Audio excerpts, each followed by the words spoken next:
Hello, welcome করছি another cooking ভিডিওজে। কেমন আছেন সবাই?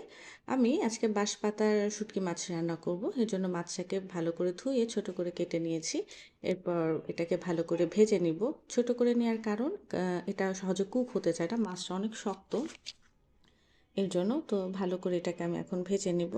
ভাজা হয়ে গেলে আমি আরেকটা প্যান বসিয়ে তেল গরম করে নিয়েছি। এরপর এর মধ্যে পেঁয়াজ কুচি, তারপর রসুন কুচি ভেজে নিব হালকা ব্রাউন করে। তো ভাজা হতে হতে আপনাদেরকে একটু শুটকি মাছের হেলথ টিপস দিই। শুটকি মাছে আছে প্রচুর প্রোটিন, ক্যালসিয়াম, আমরা সবাই জানি।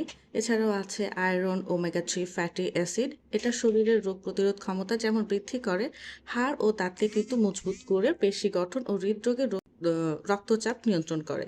সো আপনারা যারা এখনও শুটকি মাছ খান না তারা কিন্তু শুটকি মাছ খাওয়া শুরু করবেন। আহ, আর যাদের লবণে সমস্যা আছে, শুটকি মাছে কিন্তু প্রচুর লবণ থাকে, তারা কিন্তু শুটকি মাছ খাবে না, তারা এটাকে অ্যাভয়েড করলেই ভালো।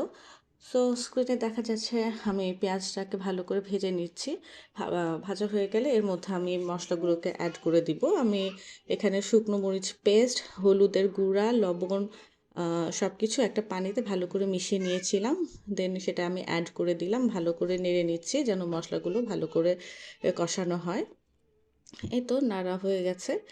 এখন এর মধ্যে পানি, হ্যাঁ, ওই বাটিটা ধুয়ে পানিটা দিয়ে দিব।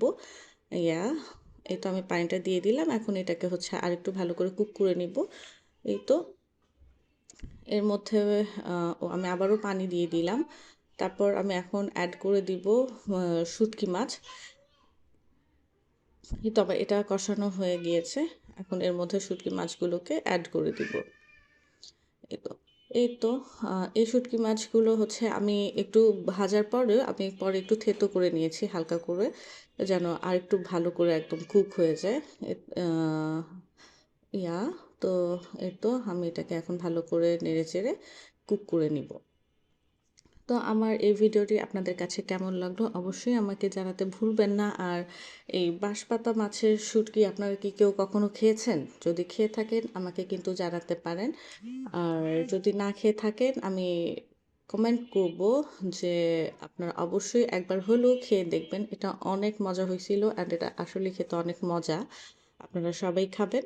আর আমার ভিডিওটা ভালো লাগলে অবশ্যই একটা লাইক করবেন, কমেন্ট করবেন। ধন্যবাদ সবাইকে। ভালো থাকবেন।